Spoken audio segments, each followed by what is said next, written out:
롯데의 후반기 레이스가 정말 무섭습니다. 이런 분위기를 유지만 한다면 정말 가을 야구에 갈 수 있을 듯한데요. 마운드가 불안했지만 지금은 뒤늦게 사령탑의 기대에 부응을 하고 있죠. 만약 가을 야구로 나갈 수만 있다면 팬들의 평가와 선수의 가치는 정말 달라질 수 있습니다. 지난달 23일 3연패에 빠졌을 때만 하더라도 혹시나 하는 기대감이 역시나로 바뀌었지만 곧바로 삼성과 한화를 만나서 2승 2패로 전열을 재정비를 한 뒤 8월 29일 사직 한화전부터 9월 1일 잠실 두산 베어스전까지 4연승을 내달리고 있습니다. 그러면 롯데가 시즌 막판에 힘을 낼 수 있는 비결은 무엇일까요? 한번 알아보겠습니다. 구독과 좋아요 눌러주시고 롯데의 희망을 응원해주세요.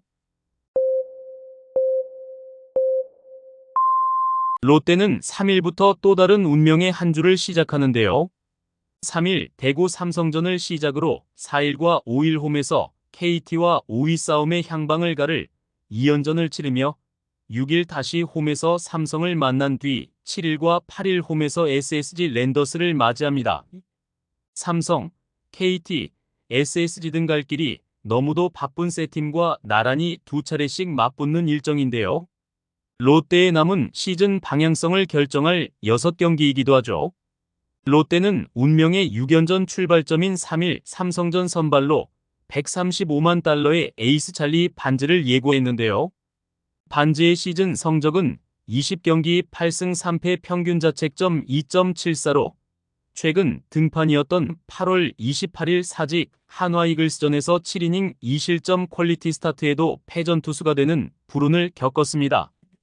8월 16일 사직 키움 히어로즈전을 끝으로 2경기 연속 승리가 없는 상황이죠. 반즈는 올해 삼성 상대로 2경기 승패 없이 평균 자책점 4.31을 남겼는데요. 5월 26일 사직에서 1.1이닝 1실점을 남기고 부상으로 교체가 되었고 7월 21일 대구에서 6.2이닝 3실점에도 노디시전에 그쳤습니다.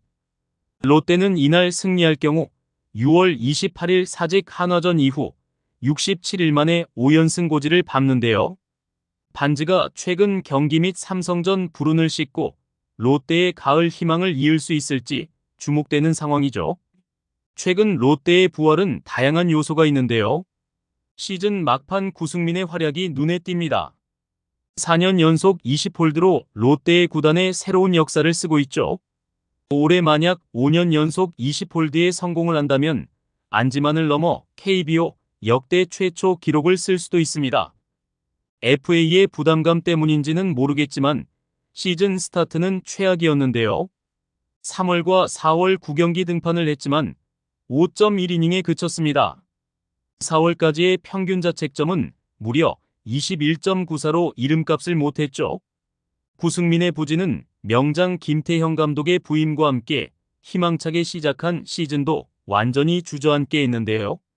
3월 1승 6패, 4월 7승 15패 1무의 참담한 성적표가 뒤따랐습니다.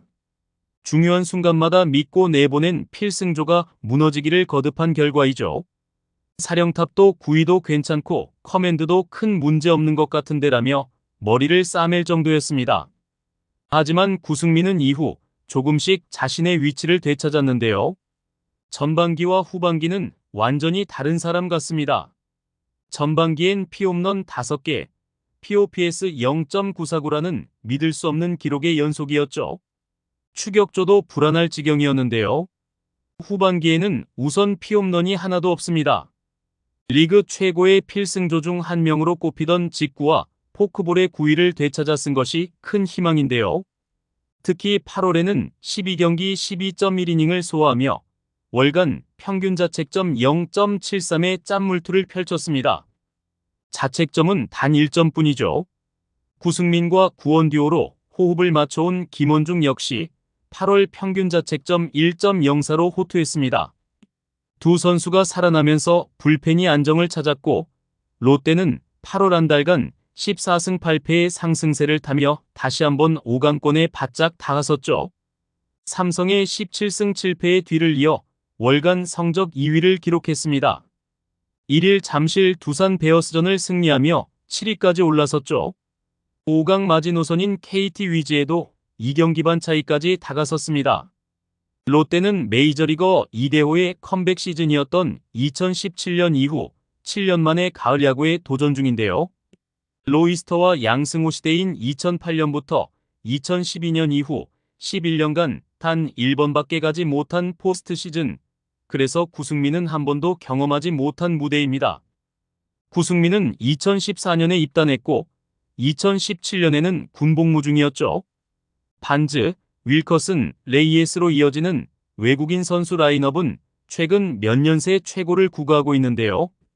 어느 팀과 견줘도 꿀리지 않죠. 여기에 명장의 지휘 아래 나승엽, 고승민, 윤동희 등 젊은 타자들도 한꺼번에 빛을 보고 있습니다. 잘 던지던 김진욱이 다소 흔들리고 있지만 신인 정현수가 그 상실감을 채워주고 있죠. 구승민만 사령탑의 신뢰에 보답해준다면 생애 첫 가을 야구는 꿈이 아닌데요. 최악의 한 해가 될 뻔했던 올해를 최고의 한 해로 바꿔놓을 수 있습니다. 큰 경기에서 좋은 모습을 보여준다면 올 시즌 잃어버린 평가도 회복할 수 있죠. 예비 FA의 존재감을 보여줄 때입니다. 8월 롯데의 상승은 모든 것이 잘 맞아 떨어졌는데요. 팀 타율은 3할 1리로 선두 기아 타이거즈에 이은 2위를 마크했고 팀 평균 자책점 또한 4.48로 리그 4위에 이름을 올렸습니다. 여러 요소 중에서도 가장 눈에 띄는 대목은 바로 불펜의 평균 자책점인데요. 롯데의 불펜은 8월 한 달간 평균 자책점 4.05를 기록했습니다. 이것도 KT 위즈의 3.88에 이은 리그 2위에 해당하는 수치이죠. 물론 경기를 순간순간 돌아보면 아쉬운 장면도 없지는 않았지만 7월 불펜 평균 자책점 6.98로 리그 9위였던 것을 고려한다면 대단한 발전입니다. 김태형 감독은 항상 우리 투수들의 문제가 주자만 나가면 어렵게 간다. 주자를 너무 신경 쓰다 보니 피칭을 제대로 못한다며 내가 너무 답답해서 마운드에 올라갔다. 3대0 노아웃에서 첫 타자 최주환이라고 생각하고 던져라고 했다. 그러면 얼마나 쉽나. 점수를 주지 않으려고 계속 어렵게 유인구를 던지더라. 이 이야기를 지난번에 구승민에게도 이야기를 한 적이 있다. 점수를 주더라도 우리 타선이 좋지 않나. 얼마든지 2 내지 3점은 낼 수 있다. 그렇기 때문에 빨리 승부를 해야 할 필요가 있다. 중간 투수들은 무조건 100% 전력으로 던져야 한다고 강조했습니다. 그래도 불펜의 성적이 좋아진 것은 분명 반가운 일인데요. 잔여 경기에서 분명 큰 힘이 될 수 있습니다. 점수 차이가 크지 않더라도 그 근소한 리드를 지켜낼 수 있는 힘이 있다는 것이기 때문이죠. 상승세를 타고 있는 롯데가 기적적으로 5강 티켓을 확보할 수 있을까? 지금처럼 모든 선수들이 자신의 역할을 제대로 해준다면 충분히 가능성이 높죠. 시즌 초부터 만족할 만한 성적은 아니지만 새로운 감독인 김태형 감독의 새로운 변화 속에서 팬들의 기대가 매우 컸던 것도 사실인데요. 팬들의 지지 속에서 발전하고 있는 롯데의 가을 야구를 희망합니다. 시청해주셔서 감사합니다. 지금 구독 누르시면 행운이 찾아갑니다.